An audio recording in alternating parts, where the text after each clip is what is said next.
Imagine um momento em que a linha entre o céu e a terra parece desaparecer. No alto de um monte, 3 discípulos assistem, estarrecidos, a uma visão sobrenatural. Jesus, resplandecente como o sol, conversando com Moisés e Elias. Mas por que exatamente Moisés e Elias? Qual o significado profundo desse evento e como ele se conecta ao plano divino da redenção? Hoje, vamos mergulhar na Transfiguração e descobrir como esse momento extraordinário revela a verdadeira identidade de Cristo e sua relação com a lei e os profetas. Fique até o final, porque essa análise pode transformar sua forma de compreender a missão de Jesus.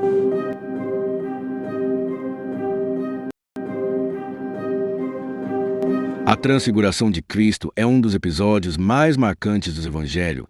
Se ocorreu em um momento decisivo do ministério de Jesus. Segundo Mateus 17, Marcos 9 e Lucas 9, Jesus levou Pedro, Tiago e João a um alto monte, e ali sua aparência foi transformada diante deles. Seu rosto brilhou como o sol, suas roupas se tornaram brancas como a luz. E, de repente, Moisés e Elias apareceram, conversando com ele. Esse evento não foi uma visão qualquer. Foi uma manifestação poderosa da glória divina, um vislumbre do Cristo exaltado, revelando seu papel central no plano da salvação.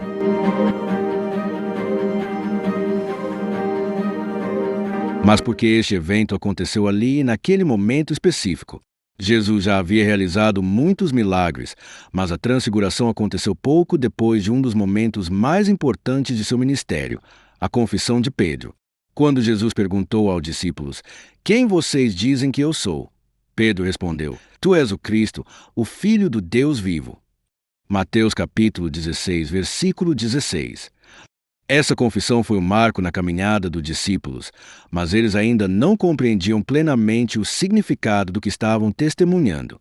Para eles, o Messias deveria ser um rei terreno que restauraria Israel politicamente. Então, logo após essa declaração, Jesus começou a anunciar sua morte e ressurreição, algo que soou incompreensível para eles. Como poderia o Messias sofrer e morrer? A transfiguração veio como uma resposta divina, confirmando que Jesus era realmente o Filho de Deus, que sua missão envolvia algo muito maior do que um reino terreno. Outro detalhe importante é a escolha dos 3 discípulos que testemunharam esse evento: Pedro, Tiago e João. Em várias ocasiões, Jesus os levou para momentos especiais de revelação, como na ressurreição da filha de Jairo e no Getsêmani. Porque esses 3? Pedro viria a ser uma das principais colunas da igreja primitiva, um líder entre os apóstolos. Tiago, um dos primeiros chamados por Jesus, teria um papel de liderança na comunidade cristã e seria o primeiro apóstolo a morrer por sua fé, testemunhando com sua própria vida seu compromisso com Cristo. João, por sua vez, viveria mais tempo e seria responsável por registrar as visões do Apocalipse, fornecendo à igreja uma revelação profunda sobre os últimos tempos. Deus estava preparando esses homens para o impacto que teriam no futuro da fé cristã. Agora, precisamos entender o ponto central desse evento, a presença de Moisés e Elias. Se a transfiguração era uma revelação da identidade de Cristo, então a aparição desses 2 personagens não pode ser um detalhe aleatório. Moisés representava a lei. Ele foi o homem a quem Deus entregou os 10 mandamentos no Sinai, aquele que guiou Israel para fora do Egito e estabeleceu os fundamentos da aliança. Já Elias representava os profetas, os mensageiros de Deus que constantemente chamavam Israel ao arrependimento e anunciavam a vinda do Messias. Quando os 2 aparecem ao lado de Jesus, fica evidente a mensagem divina. A lei e os profetas testificam de Cristo. Tudo o que foi revelado no Antigo Testamento converge nele. Além disso, há outro detalhe significativo.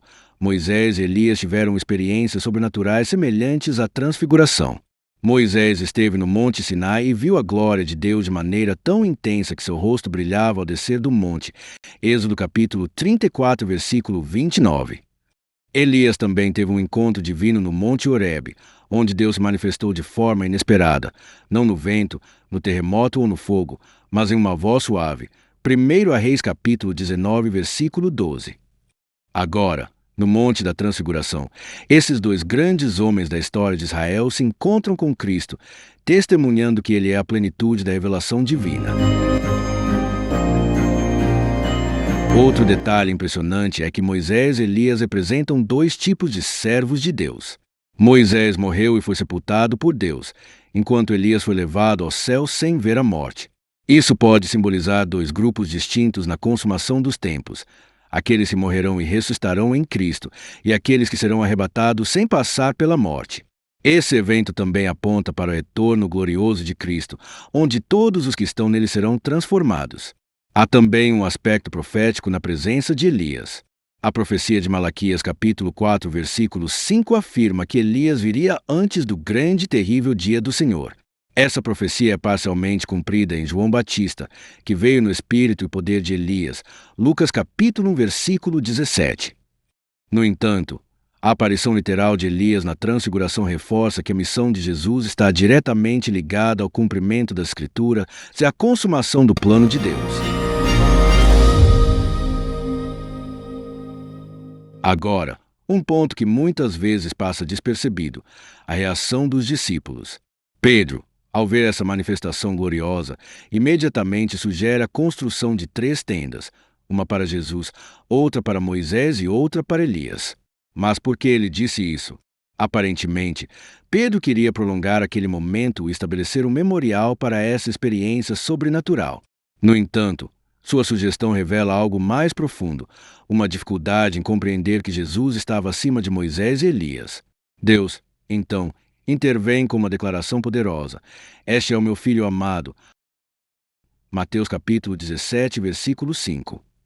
A lição aqui é clara: Moisés e Elias foram grandes homens de Deus, mas Jesus é único. Ele não é apenas um profeta ou um legislador, ele é o próprio Filho de Deus.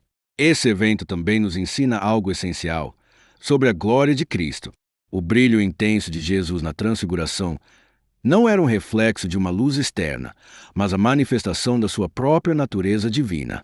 Diferente de Moisés, que refletia a glória de Deus após estar na presença do Senhor, Jesus irradiava a glória de dentro de si. Isso confirma a doutrina da divindade de Cristo e nos lembra que ele não é apenas um mestre ou líder espiritual, mas Deus encarnado. A transfiguração não foi apenas um espetáculo sobrenatural, mas uma revelação profunda da identidade de Cristo e de seu papel na redenção da humanidade. Moisés e Elias apontavam para ele. A voz do Pai confirmou sua missão. E os discípulos que testemunharam esse evento tiveram suas vidas transformadas por essa experiência. E quanto a nós, se Deus ordenou que ouvíssemos a Jesus, como temos respondido a esse chamado? Estamos priorizando sua voz ou permitindo que outras distrações tomem o seu lugar? Será que temos buscado revelações que já foram plenamente dadas em Cristo? Se essa mensagem falou ao seu coração, não deixe de compartilhar suas reflexões nos comentários. Aproveite para curtir este vídeo e se inscrever no canal para mais conteúdos como este. Que possamos crescer juntos no conhecimento da palavra e na fé em Cristo. Até o próximo vídeo.